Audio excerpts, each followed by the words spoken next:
నమస్తే సార్, నా పేరు రఘునాథ్ రెడ్డి, కేటీవీ కడప ప్రతినిధిని. కడపకు స్వాగతం. ఈరోజు south central zone insurance employees federation ప్రతినిధిగా మీరు ఈరోజు కడపకు వచ్చిన సందర్భంగా మిమ్మల్ని ఇంటర్వ్యూ చేసే అవకాశం తీసుకుంటున్నాం.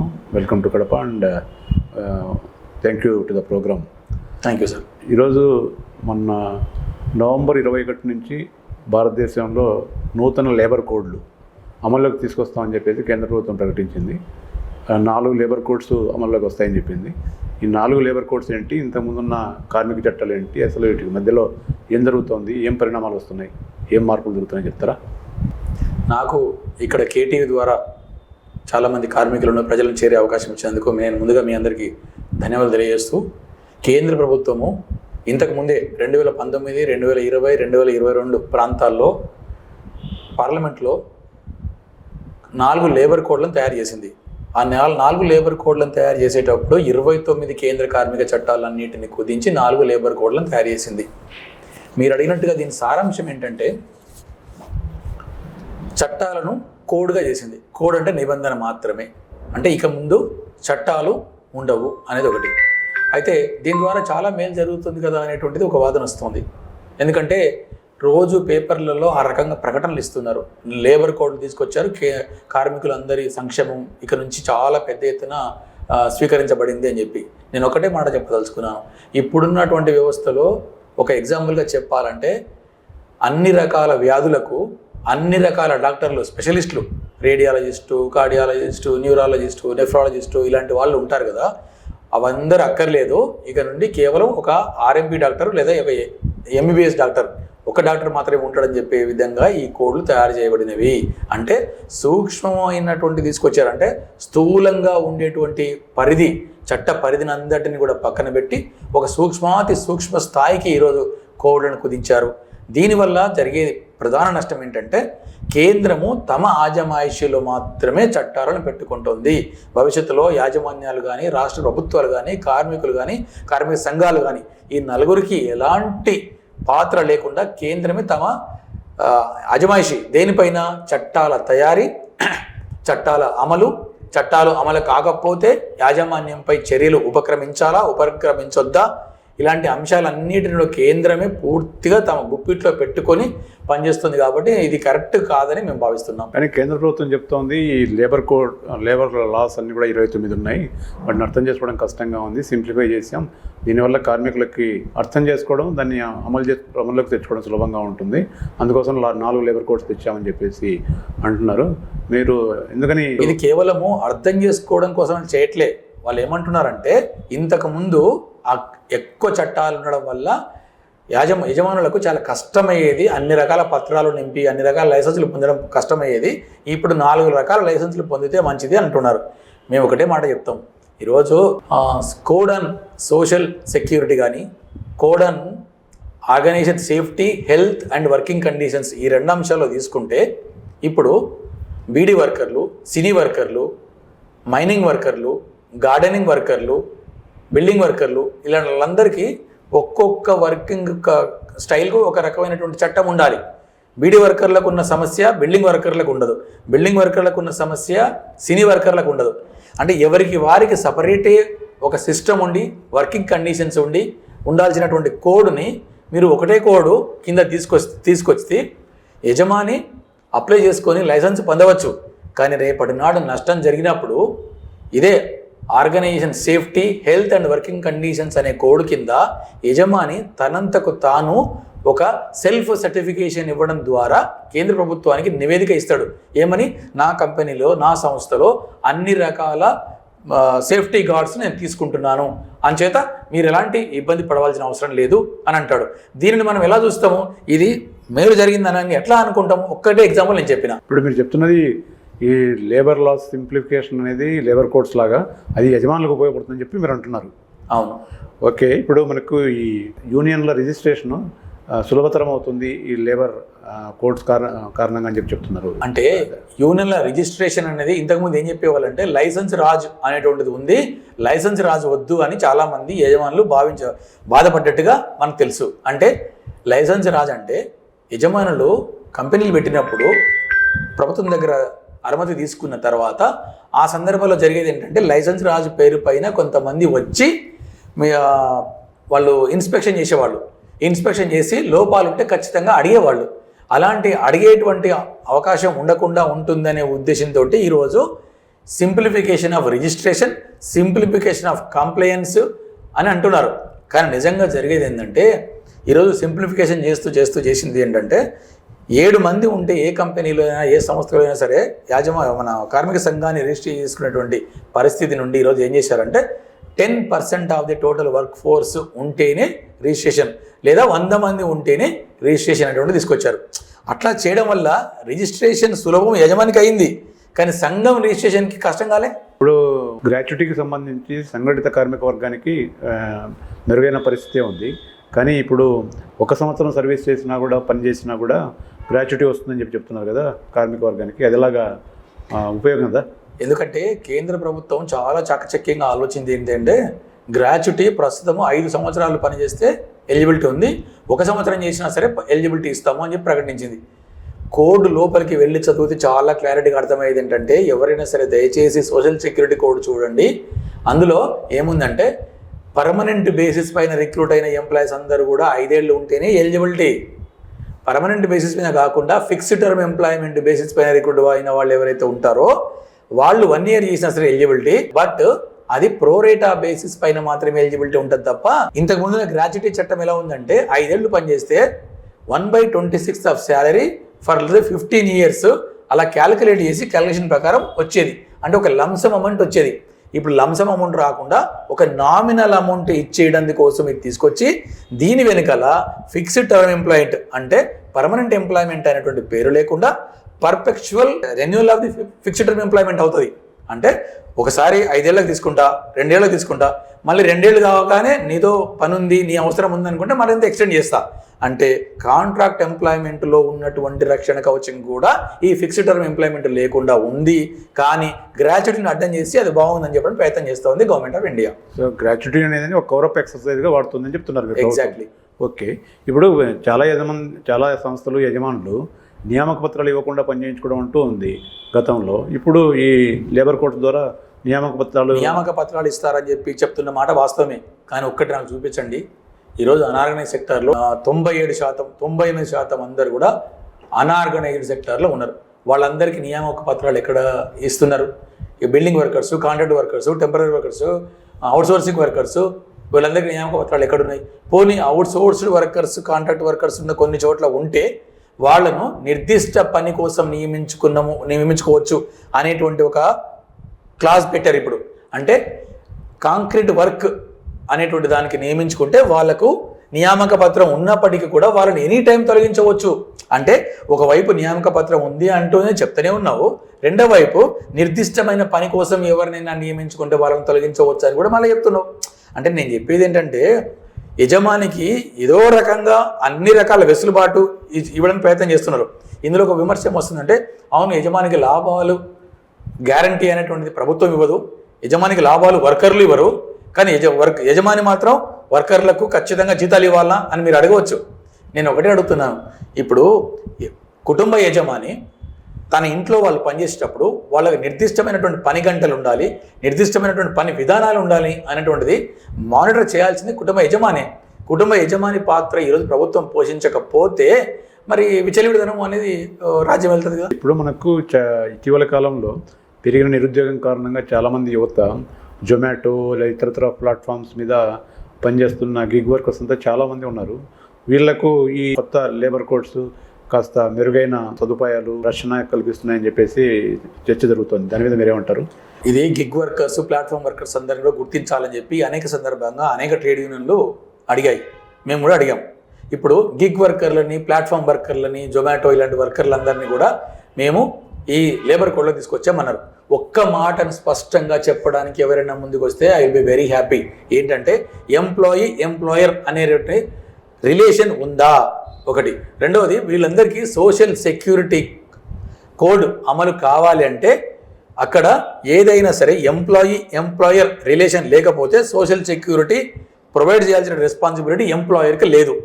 దీనిలో ఏమంటున్నారంటే గవర్నమెంట్ ఎప్పటికప్పుడు టైం టు టైం ప్రకటించేటువంటి స్కీముల ద్వారా వాళ్ళకు వర్తిస్తాయి అంటున్నారు. అంటే గవర్నమెంట్ నిన్న ప్రకటించినటువంటి జాతీయ గ్రామీణ ఉపాధి హామీ పథకాన్ని పేరు మార్చి పూజ్య బాపూజీ గ్రామీణ రోజ్గార్ యోజన పేరు మార్చినట్లు ఆ స్కీమ్ మీకు వర్తిస్తుందని చెప్పేటువంటి అవకాశం కూడా లేకపోలేదు. అంటే ప్రభుత్వ స్కీమ్ వర్తిస్తుంది అంటున్నారు తప్ప ఎంప్లాయీ రిలేషన్ మేము పెడతాము, వాళ్ళకు కూడా ఆ రకమైన నియామక పత్రాలు ఇస్తాము అనేటువంటి మాట ఇక్కడ చెప్పకపోవడమే ఈ కోడ్లో ఉన్నటువంటి మొత్తం లూపోలు. జనరల్ పాపులేషన్లో వచ్చే సంక్షేమ పథకాలే వీళ్ళకి ఉంటాయి తప్ప అదనపు నిర్దిష్ట పథకాలు ఏమీ రావని చెప్పి మీరు అంటున్నారు. ఎగ్జాక్ట్లీ. ఓకే, ఇప్పుడు ఈ మహిళలకు పెద్ద ఎత్తున వర్క్ ఫోర్స్లో జాయిన్ అవుతున్నారు కదా, అది అనివార్యంగా జరుగుతుంది. ఇద్దరు పని చేయకపోతే నడవని పరిస్థితి ఉంది. వాళ్ళకు పని వేళలు లిమిట్ లేకుండా ఏ టైంలో ఎంతకాలమైనా పని చేయొచ్చు అని చెప్పేసి అవి వెసులుబాటు లేబర్ కోడ్స్లో ఉందని చెప్తున్నారు కదా, దాని మీద మీరేమంటారు? దీనిలో చాలా క్లారిటీగా మహిళలు ఎనీ టైం వర్క్ చేయొచ్చు అనేటువంటి డిమాండ్ ఎవరి నుంచి వచ్చింది? మహిళల నుంచి వచ్చింది కాదు, కార్పొరేట్ల నుంచి వచ్చింది. ఎందుకంటే కార్పొరేట్లకు బాగా దోచుకోవడానికి ఉపయోగపడేది మహిళా వర్కర్లు. మహిళలు ఒకసారి పెళ్ళైన తర్వాత కుటుంబ నేపథ్యం కారణంగా వాళ్ళు ఖచ్చితంగా ఉద్యోగాదిలో ఉండాల్సినటువంటి దుస్థితి ఏర్పడింది. అలాంటప్పుడు ఆ దుస్థితిని అవకాశంగా తీసుకొని యాజమాన్యాలు లూటీ చేస్తాయా చేయవా?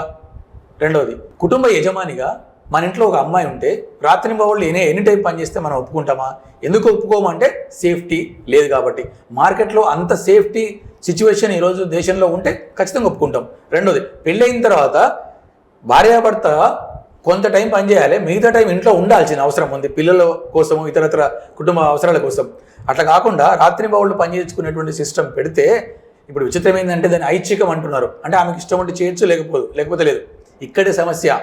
రాజ్యము లేదంటే మంత్రి వీళ్ళు చేయాల్సిన పని ఏంటంటే ఐచ్ఛికానికి వదిలేయడం లేదు. ఇష్టం వచ్చినట్లు మీరు పని చేయొచ్చు, ఒప్పుకోవచ్చు, మీ ఇష్టం అనేటువంటి మాట చెప్పినప్పుడు యజమానులు మరింత దోపిడీ చేయడానికి అవకాశం ఇచ్చినట్లు తప్ప మహిళలకు వాళ్ళ ఇష్టమైనట్లు పని చేసుకునే అవకాశం ఇచ్చినట్లు కాదు. ఇది దయచేసి అర్థం చేసుకోవాల్సినటువంటి పాయింట్ ఇది. మీరు అంటున్నది ఏమంటే మహిళలకు ఆప్షన్ అంటున్నారు కానీ యాక్చువల్గా అది యజమానులకు అవకాశం అని అంటున్నారు. Exactly sir. ఓకే, ఇప్పుడు మనకి ఈ అసంఘటిత రంగంలో బయట వాళ్ళు కూడా ట్రేడ్ యూనియన్ లీడర్షిప్లో ఉండొచ్చు అని ఈ లేబర్ కోడ్స్లో తీసుకొస్తున్నారు. ఈ మధ్యకాలంలో అవన్నీ కూడా కొంచెం వివాదాస్పదమైనాయి అలా ఉండడం విషయంలో. ఇప్పుడు ఈ సవరణ ఉపయోగకరమే కదా? గత 5 సంవత్సరాల నుంచి కేంద్ర ప్రభుత్వం చేస్తున్న పని ఏంటంటే ఆర్గనైజ్డ్ సెక్టార్లో ఉన్న వాళ్ళు ఎవరైతే నాయకులు ఉన్నారో వాళ్ళందరినీ కూడా రిటైర్ అయితే మీరు సంఘానికి ప్రాతినిధ్యం వహించొద్దు అనేటువంటిది ఒక నిర్ణయము చెప్పకుండానే చెప్పి అమలు జరుపుతోంది. అది జరిపే క్రమంలో ఇప్పుడు చేసింది ఏంటంటే అసంఘటిత రంగంలో ఉన్నటువంటి కార్మికులందరికీ కూడా నాయకత్వం వహించడానికి అసంఘటిత రంగంలో ఉన్నటువంటి వాళ్ళు ఎవరు కూడా ముందుకు వచ్చే అవకాశం లేదు.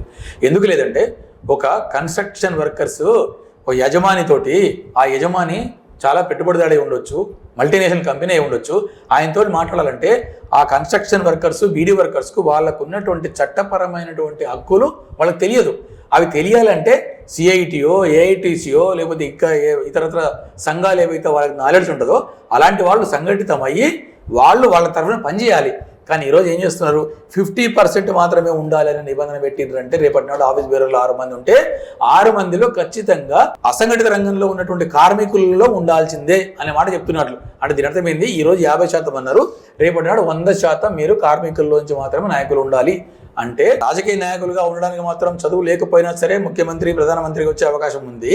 కానీ ఒకరికి ప్రాతినిధ్యం వహించడానికి, కార్మికులకు ప్రాతినిధ్యం వహించడానికి మాత్రం బయటి వాళ్ళు ఉండొద్దు అని చెప్పే నిబంధనకు ఇది మొదటి స్టెప్. ఇది ఈ డేంజర్ని మనం గుర్తించాలి.